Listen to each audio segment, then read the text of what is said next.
when I went to Dubai. Mm-hmm. Um, I've got an auntie who was living in Dubai for a Mm-hmm. long time and went to go and stay with her. And in Dubai, obviously, you've got like so much money, there's so much Yeah. wealth, there's Mm-hmm. so much insane wealth.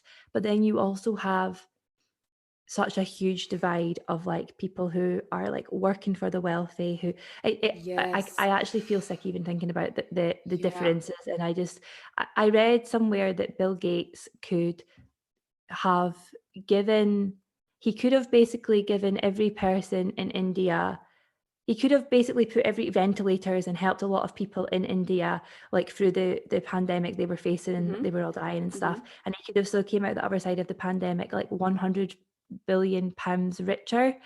And it's just like insane to me that people, I don't know, I can't even go into it. I'll probably start crying.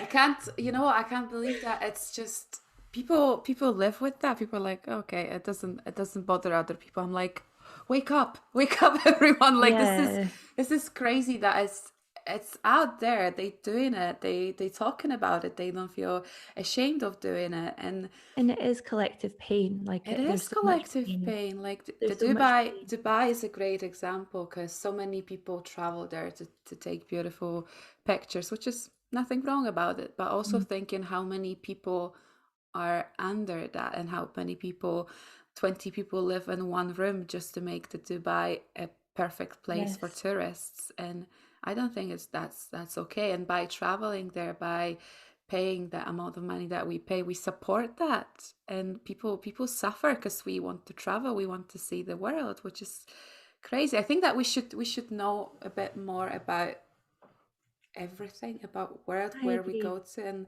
yeah, what's going on behind the scenes. That's the Yeah. most important. I feel like we need more love in our world, like that.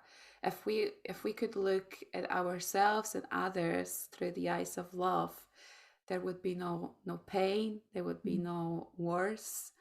Yeah. Yeah, that would cause I, a lot of good things. I know. I look at like everything that's happening every single day in different parts of the world, and there's just so much pain. And I seem to just feel it really deeply. And I Mm, also feel helpless in the sense that yeah. like it can't be people like me or you who, yeah, we can go and work and we can go and help people and we can Mm, go and mm-hmm, support by putting, mm-hmm. some money into a charity and Yeah. stuff. But Mm-hmm. it has to come from like the top. It has to come from a different Yeah. source. Like Yeah. obviously me putting, some money into a charity is going to help in some regards. But when people are sitting in the world with billions and billions and billions of pounds, there has Mm-hmm. to be an even distribution of wealth. And Yes. that's what I feel the problem is, really. Mm-hmm. That's Mm. that's really sad, and that really gets me when I look at it, because it's extremely extremely sad that's happening around the world. Yeah. What is your favorite self-care routine, self-love routine? What do you do to make you feel better? So my favorite routine is, I'm a huge, huge fan of baths. Like I have a Mm, bath. hmm. I actually use it as an energy protection as well. So after a tarot reading, like not after everyone obviously, but after a day of that tarot would be reading, that would be amazing. I would be like, I would be all like wrinkled constantly. That's Um, so relaxed, right? but I might just start reading tarot from the bath. that would make sense. That would make sense. Yeah. Um, so after, like, if I've had a full day of readings or energy work, I will pour myself a bath with like Epsom salts, lavender, like oils, scents, like everything, the full shebang, crystals all around the edges. And that is my like ultimate de-stress. I'll turn all the lights off, just have some Mm-hmm. candles on, and I'm just like, this is my little sanctuary. But Mm. I also really enjoy rubbing, this is the new thing that I've started doing, like rubbing oils into my body and just like actually Mm. taking a minute to be like, okay, well, I'm really grateful that I have my hands. I'm really grateful Yeah, that I have my yeah, yeah. arms, my heart, my throat, and just realizing that your body is beautiful. And I think it brings away, takes you again back into the higher self and away from the ego who might compare and say, God, I wish this arm was like a little bit more toned or a bit Yeah, skinnier. yeah, It yeah. actually just makes you feel like, oh, I love it as it is, and it doesn't need Mm-hmm. to change. And I'm really lucky that I even have it in the first place, you know? Yes. I question myself sometimes when like I there is part of my body that I don't like. And then I'm like, but why? Like, why? What made me think like that? What caused me thinking like that? Because my body is absolutely normal. My body is my body. Like this, it's okay, and it's absolutely Yeah. perfect how it looks like, and I don't have to change it to fit the standards. But sometimes it's a journey, like we're all on a journey, and it comes back to you, even though you love yourself, you practice self-love, it still comes back to you being like, oh my God, look at your tummy. That could be like more flat or something. I'm like, what's wrong with you? This is nice tummy. It's okay to have that kind of tummy. So I think that, yeah, it's really important to give attention to your body and nourish your body as much as we nourish our souls. Definitely, definitely. Mm. And journaling is such a huge part of my self-care practice as well. Mhm. Journaling, meditation, but mainly just appreciation, gratitude. Gratitude will help. Yes. Yeah. And Yeah. it's so nice because I actually a client told me to do this. A client told me every morning she wakes up and says to herself, I'm going to have not only a good day, but she'll make it quite descriptive. So she'll be like, Mm. today, I'm not going to let anyone get to me. I'm going to have a really good day. I'm in control. Mhm. I'm empowered and I will achieve everything I want to achieve today. And she just says that to herself in the morning and then gets up and goes out of her bed and gets on with her day. And I started doing that too and saying to myself, like, I will be productive and I will look after my Mhm. body, Mhm. Mhm. whatever else comes into it. And it does really change your mindset for the day ahead. I think that the morning time is very powerful, and the morning intention is very powerful, because I used to do that in the past. Like I would journal in the morning and I would write down, today I want to feel, and then I Mm. would put, obviously sometimes it doesn't work, but I think that going through your day, even if it's like a bad moment, then you can remind yourself what was your intention or how you wanted to feel today, and that can help you to get back on track, being like, no, that was my intention, that's my plan for today, and that's how I want to feel today, because at the end of the day we decide and we choose who we want to be and how we want to spend our time. So that's really powerful. I think that morning gratitude, like morning meditation, is something that sets your day.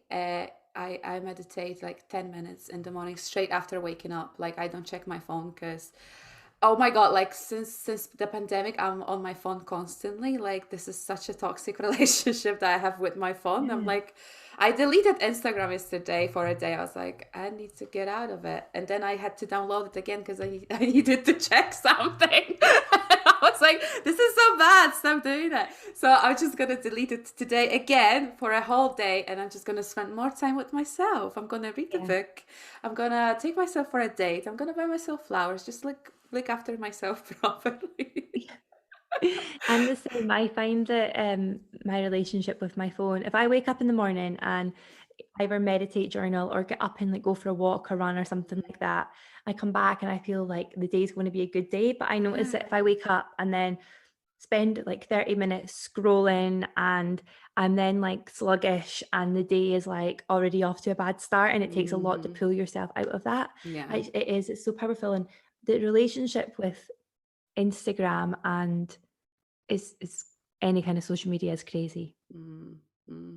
For It's me, such it's a like a changed so much. big part of our life. Like, can you Yeah, imagine a week without Instagram, to not scroll your Instagram? I That's know. that's also a lot of time. How much time I would you have for different things? so a couple of weeks ago, I deleted it for a week. I think it Wow. was 5 days in the end because I had Mm.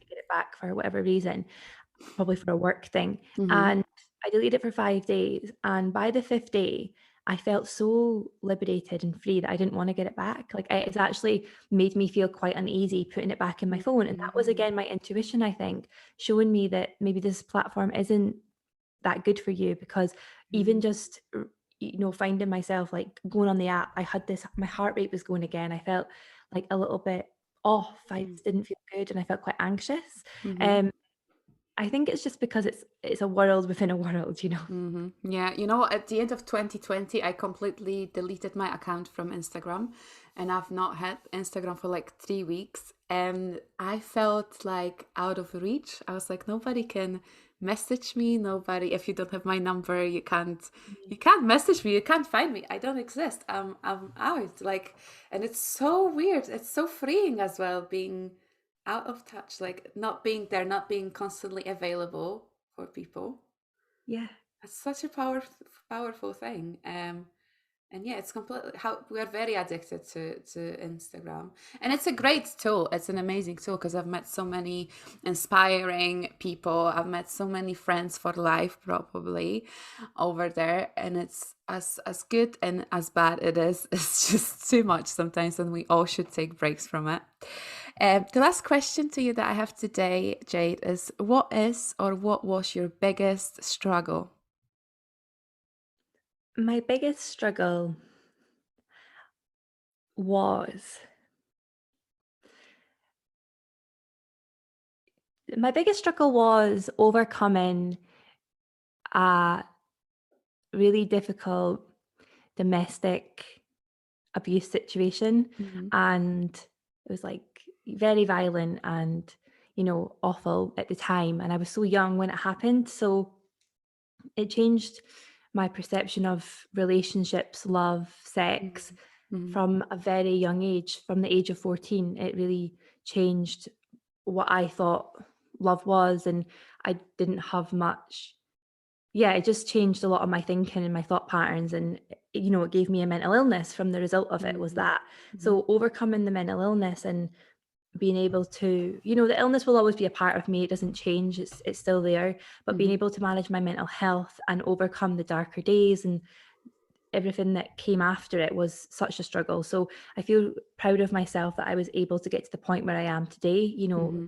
I'm 27 now, so this many years on, and I'm able to now help people who were in that situation too. And I think I still struggle with it. I still have nightmares. I still have flashbacks. I still Mm-hmm. have certain things that I struggle with, and it will always be part of my journey. Mm-hmm. But I have came through so many different phases of me and so many different phases of like overcoming it that it's sometimes I look back and I'm like, we did it.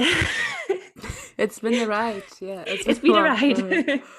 But It's been one hell of a ride in the sense of, I've went through so like, because what people don't tell you is that if your first experiences of love are abuse mm, and pain, you don't realize that then you believe that's somewhat normal. So then you end up attracting guys who even are like abusive. chasing Yeah, that kind of chasing, people. attracting, being addicted. You're addicted to the Mm-hmm. the trauma cycle, and that's what your brain kind of needs in a way. You Mm-hmm. become like, oh, it's not addicted, but uh, you feel that that's safe. It's almost like when I met my partner now, who's the first boyfriend I've had who hasn't had any issues himself or Yeah, yeah. tendencies.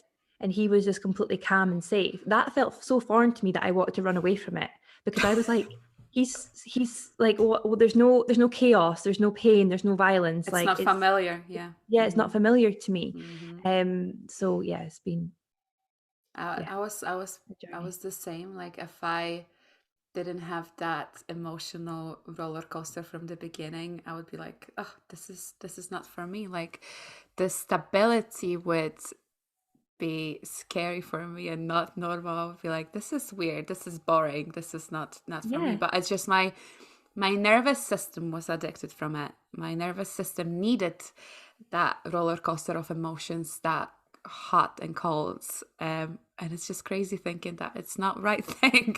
That shouldn't be like that. That shouldn't be like that. And stability is attractive. Mm-hmm. it is. It's very attractive, and I think once you feel safe with somebody and you start to it, even safe within yourself, I Mm-hmm. think once you get to a point of like safety and stability from yourself, because your relationship with yourself is the most important relationship Mm-hmm. that there is, Mm-hmm. and once you get there with yourself, you can look back and give your younger self the love that she needed then, because you're only chasing or you're only attracting certain behavior patterns and certain types of people because you're missing so much of yourself. And I Yeah. think it's really important to go back and give your younger self love, because I spent so many years being like, oh God, you're such an idiot. Why did you do that? Why did you fall for that person? Why did you chase that? that toxic thing. Mm-hmm. But you don't often realize like what you needed then. You needed care, you needed love, you needed support, Yeah. but you didn't Yeah. have it, so you're chasing the Mm-hmm. wrong things. And it's Mm-hmm. just important to reinstill that love for yourself at a younger Mm-hmm. age. Mm-hmm. Because you think that's what you need and that's what you deserve, and there's not Yes. like you can't see yourself having more.